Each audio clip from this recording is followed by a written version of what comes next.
India में 90% businesses fail हो जाते हैं with in the first 3 years of their operations, क्योंकि उन्हें ये नहीं पता मार्केटिंग कैसे किया जाता है, सेल्स कैसे किया जाता है, ह्यूमन रिसोर्स को अट्रैक्ट कैसे किया जाता है, एक क्लाइंट को रिटेन कैसे किया जाता है। लेकिन जब भी आप किसी ब्रांड की फ्रेंचाइजी लेते हो तो उस बड़े ब्रांड की सारी SOPs, from human resource to marketing to sales to post sales to customer complaint, ये सारी की सारी एसओपीज आपको दी जाती है उस ब्रांड की तरफ से। तो आज की वीडियो में मैं आपको यही बताऊंगा, अगर आपको इंडिया में किसी ब्रांड की फ्रेंचाइजी लेनी है तो वो कौन सी टॉप 5 ब्रांड्स हो सकती है जिसकी आपको फ्रेंचाइजी लेनी है। अगर आप कह रहे हो सर मेरे पास बजट सिर्फ और सिर्फ 5 लाख का है, मुझे बताओ मैं कौन सी ब्रांड की फ्रेंचाइजी लूँ। मेरे पास बजट 30 लाख का है, मुझे बताओ कौन सी ब्रांड की फ्रेंचाइजी लूँ। अलग अलग मैंने कैटेगरीज के हिसाब से बनाया हुआ है कि आप कौन से ब्रांड की फ्रेंचाइजी ले सकते हो। But before starting this video मैं आपको कुछ इंपॉर्टेंट पॉइंट्स पे बताने वाला हूँ। यार किसी भी ब्रांड की फ्रेंचाइजी लेने से पहले आपको कुछ पॉइंट्स को कंसीडर करना है। सबसे पहले बजट एंड वर्किंग कैपिटल, आपका बजट कितना है। फॉर एग्जाम्पल मैं कह रहा हूं कि आप एक बिजनेस को स्टार्ट करने के लिए 30 लाख रुपए लगाओगे तो 30 लाख रुपए आपका हो गया वर्किंग कैपिटल या बजट।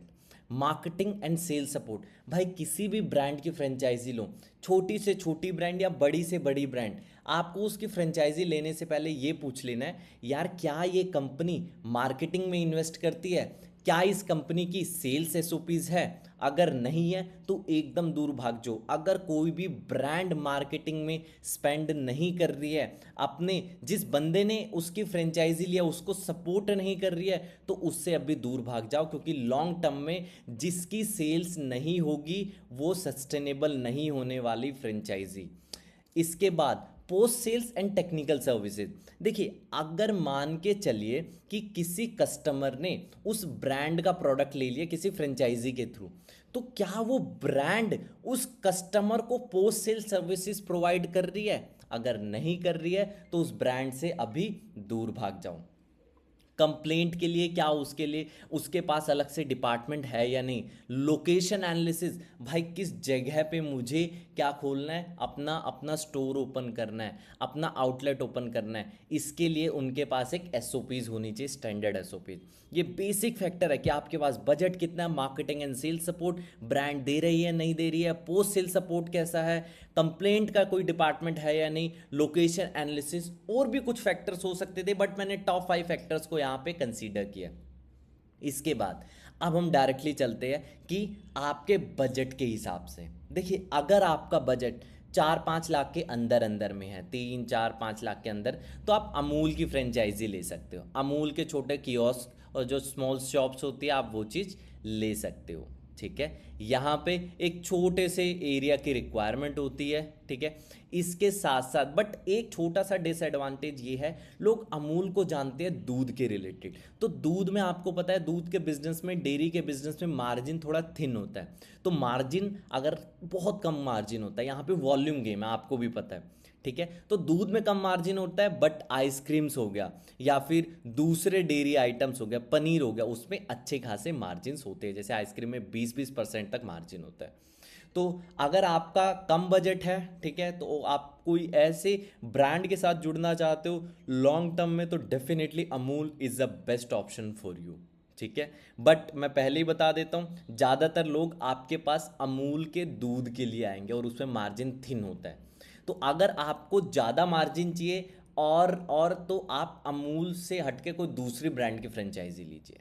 ठीक है, आगे यहाँ पे मैंने एक ब्रांड को कवर किया है, डेल्टिक इलेक्ट्रिक व्हीकल्स।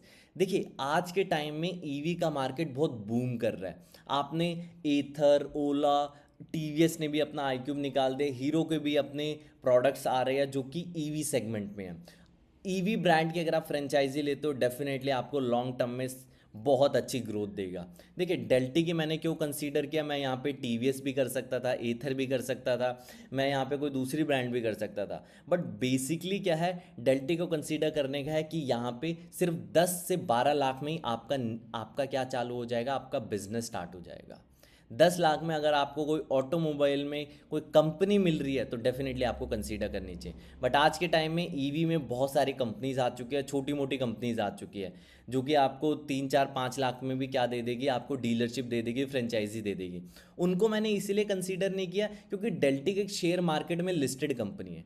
तो जब कोई कंपनी शेयर मार्केट में लिस्टेड हो जाती है, थोड़ा सा उसके ऊपर ट्रस्ट बहुत ज़्यादा हद तक बेनिफिट हो जाता है। प्लस डेल्टिक अपने, कई बार मैंने इसके बारे में पढ़ा है कि ये लिथियम बैटरी प्लांट में इन्वेस्ट कर रही है, इनके खुद के मॉडल्स आ रहे हैं बहुत अलग अलग। तो डेफिनेटली आपको डेल्टिक को कंसीडर करना चाहिए ऑटोमोबाइल्स में, क्योंकि ऑटोमोबाइल्स में सबसे बड़ी बेनिफिट क्या है, सबसे बड़ा बेनिफिट है ऑटोमोबाइल्स में कि आपको एक तो गाड़ियों की सेल से पैसा कमाओगे और स्पेयर पार्ट से भी पैसा कमाओगे, स्पेयर पार्ट की सर्विसिंग से भी पैसा कमाओगे।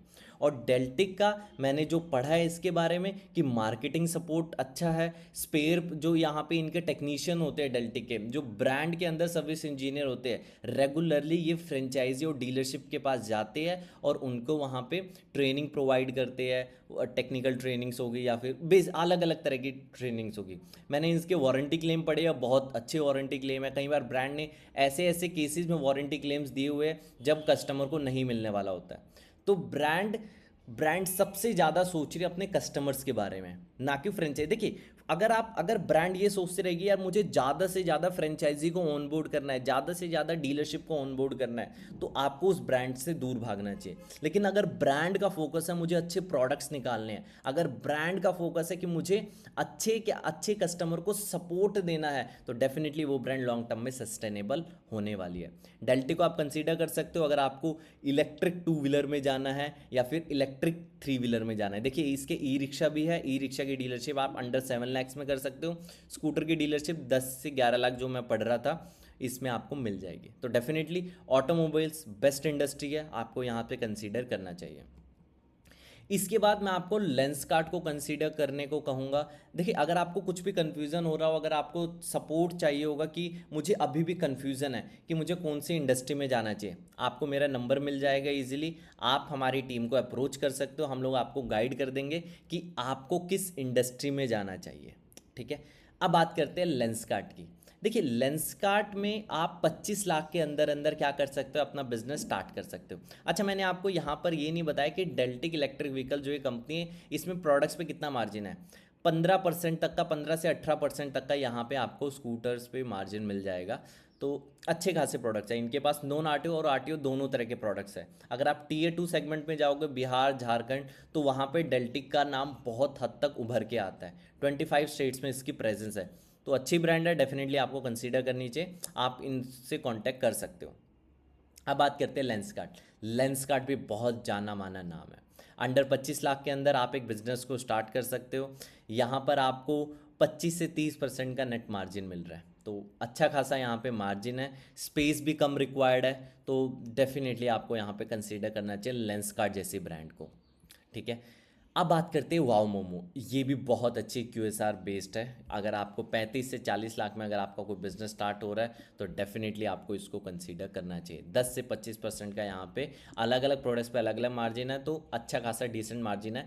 वाओ मोमो अपने प्रोडक्ट्स के लिए जाना जाता है, वाओ मोमो जाना जाता है जो वो एक्सपीरियंस जो कस्टमर्स को देता है। इसके प्रोडक्ट्स ऐसे, एक बार अगर कस्टमर ने टेस्ट कर दिया, हफ्ते में 2 बार रिपीट करेगा ही करेगा।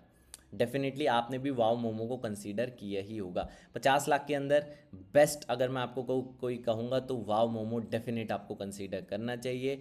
इस बजट में QSR है तो बहुत कम स्पेस रिक्वायर्ड है, यहाँ पर बजट भी ठीक ठाक है, तो डेफिनेट आप इसे कंसीडर कीजिए QSR में। डोमिनोज, देखिए अगर आपका बजट इस लेवल तक का है, 1 CR तक का है, तो डेफिनेटली आपको इसको कंसीडर करना चाहिए। डोमिनोज में आप ये कहिए कि 30 मिनट डिलीवरी हो या फिर वहाँ के लोकलाइजेशन हो, हर चीज़ में डोमिनोज जाना जाता है। स्पेस थोड़ा ज़्यादा भी रिक्वायर्ड होता है, ये कम लिखा हुआ है यहाँ पे क्योंकि अलग अलग वेबसाइट से ये डेटा फैच हुआ है, तो थोड़ा कम लिखा, स्पेस कई बार थोड़ा ज़्यादा भी रिक्वायर्ड होता है। ठीक है, एडवर्टाइजिंग फीस का ये लोग अलग से चार्ज करते हैं। ठीक है, रॉयल्टी का ये लोग चार्ज करते हैं। लेकिन अगर आपका बजट इस लेवल तक का है, ठीक है, तो यहाँ पे आपको बहुत अच्छे खासे प्रॉफिट्स मिल सकते हैं। आपको डेफिनेट डोमिनोज को कंसीडर करना चाहिए। डोमिनोज जुबिलेंट फूड वर्क्स की टीम को आप कांटेक्ट कीजिए, या आपको बहुत अच्छा आपको क्या देंगे, सपोर्ट देंगे। अब बात करते हैं, मैंने आपको एक यहाँ पे समराइज्ड फॉर्म में दिखा दिया कि अगर आपका बजट 5 लाख के अंदर में है, अमूल में इन्वेस्ट कीजिए। 10 लाख के अंदर में है तो डेल्टिक में इन्वेस्ट कीजिए इलेक्ट्रिक व्हीकल्स। 25 लाख के अंदर है तो लेंसकार्ट आईवीआर इंडस्ट्री में इन्वेस्ट कीजिए।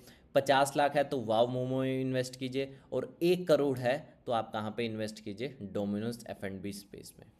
देखिए अब यहाँ पे ROI कैलकुलेशन है। डेल्टिक में यहाँ पे आपको दिख रहा है ROI जल्दी आ जाता है क्योंकि इन्वेस्टमेंट कम है और गाड़ियाँ ऐसी, इलेक्ट्रिक गाड़ियाँ आज के टाइम में इलेक्ट्रिक गाड़ियों का क्रेज़ है, तो इसलिए जल्दी जल्दी यहाँ पे रोटेशन हो जाता है। ठीक है, 6 से 12 महीने का आप यहाँ पे अमूल में कहोगे क्योंकि मार्जिन्स बहुत थिन होते हैं, तो इसलिए एक्सपेक्टेड ROI आने में थोड़ा कई बार समय लग जाता है। Tier 2 Tier 3 में कई बार वो थोड़ा समय लग सकता है, लेकिन 12 महीने में तो आ ही जाएगा आपका अमूल का भी। 12 से 18 महीने में लेंसकार्ट का भी आ जाएगा। 15 से 20 में आपका वाव मूवी भी आ जाएगा, डोमिनोज के भी आ जाएगा। तो यहाँ से आपको ये लग रहा है कि डेल्टी की आपको फ्रेंचाइजी लेनी चाहिए, डेफिनेट आप कंसीडर कर सकते हो, but Lenskart is also a good option, wow momo is also a good option.